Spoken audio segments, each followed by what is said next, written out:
इतिहास के पन्नों में तो बहुत सी लड़ाइयाँ लिखी गई है, जो कि किसी जमीन को पाने के लिए थी तो किसी ताज को पाने के लिए थी। लेकिन 1303 का वो चित्तौड़ का युद्ध एक सोच के खिलाफ था। एक तरफ था दुनिया जीतने का अहंकार लिए अलाउद्दीन खिलजी, लेकिन वही दूसरी तरफ थी रानी पद्मावती का स्वाभिमान। आज हम आपको कोई कहानी नहीं सुनाएंगे, हम बात करेंगे उस आग की जो 700 साल पहले चित्तौड़ के जौहर कुंड में जली थी। और उस आग की भी बात करेंगे जो हर एक महिला के भीतर आज सुलग रही है। आखिर क्यों रानी पद्मावती को आग को गले लगाना पड़ा, और आज के जमाने में एक स्त्री पर लगाए गए लांछन का मायने क्या है। अलाउद्दीन खिलजी ने सुना कि रानी पद्मावती तो साक्षात देवी का रूप है, तो उसकी जीत की हवस रानी पद्मावती को पाने में बदल गई। खिलजी ने मर्यादा की सारे हदें पार कर दी। अलाउद्दीन खिलजी ने मांग किया कि हमें रानी पद्मावती का चेहरा दिखाया जाए, लेकिन राजपूत परंपराओं के अनुसार किसी पराये मर्द के सामने स्त्री का चेहरा देखना यह राजपूत परंपरा का एक बहुत बड़ा आघात है। जब अलाउद्दीन खिलजी ने चेहरा देखने के लिए जब प्रस्ताव रखा तो उसका उस प्रस्ताव ही पहला लांछन था। उस समय परंपरा के अनुसार किसी स्त्री का चेहरा देखना तो दूर की बात है, उसने चेहरा देखने के लिए सोचा तक कैसे। खिलजी ने धोखे से रावल रतन सिंह को अपने किले में कैद करके रखा, तब उस स्थिति को संभाला रानी पद्मावती ने। रानी पद्मावती ने जाकर अलाउद्दीन खिलजी के किले से रावल रतन सिंह को छुड़ाकर सुरक्षित अपने किले में लेके आई थी। लेकिन अंत में अलाउद्दीन खिलजी की विशाल सेना रावल रतन सिंह के किले को चारों तरफ से घेर लेती है। लेकिन बात यहाँ जान की नहीं थी। जान देना उस समय के काल में बहुत ही आम बात थी। यहाँ बात थी मर्यादा की।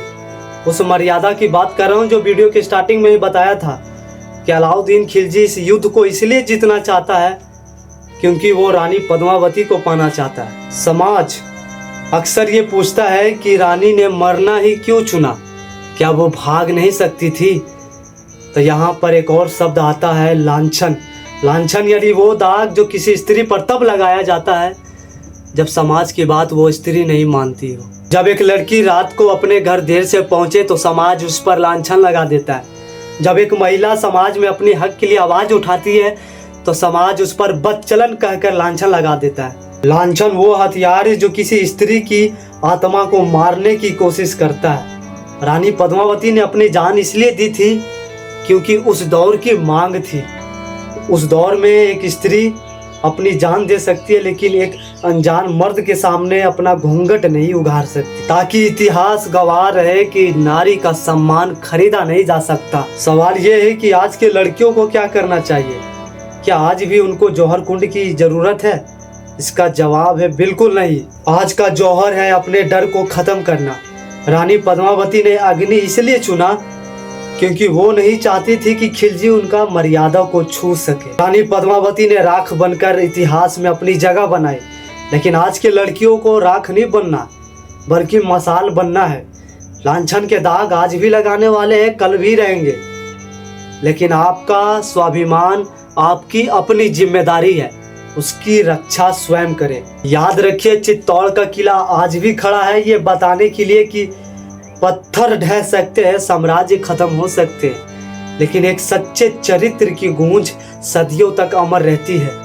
अगर आप एक महिला हो तो खुद से वादा कीजिए कि आप किसी भी लांछन के डर से झुकेंगे नहीं। अगर आप एक पुरुष हो तो आप भी वीर महिलाओं को सम्मान करना सीखिए। और हाँ, इस वीडियो को ज़्यादा से ज़्यादा शेयर करके हर उस लड़की के पास संदेश भेजिए जो आज समाज के तानों से जूझ रही है। मिलते हैं किसी नेक्स्ट वीडियो में, तब तक के लिए जय हिंद, जय भारत, जय बिहार। और कमेंट में लिखना ना भूलें, मेरा स्वाभिमान मेरी शक्ति।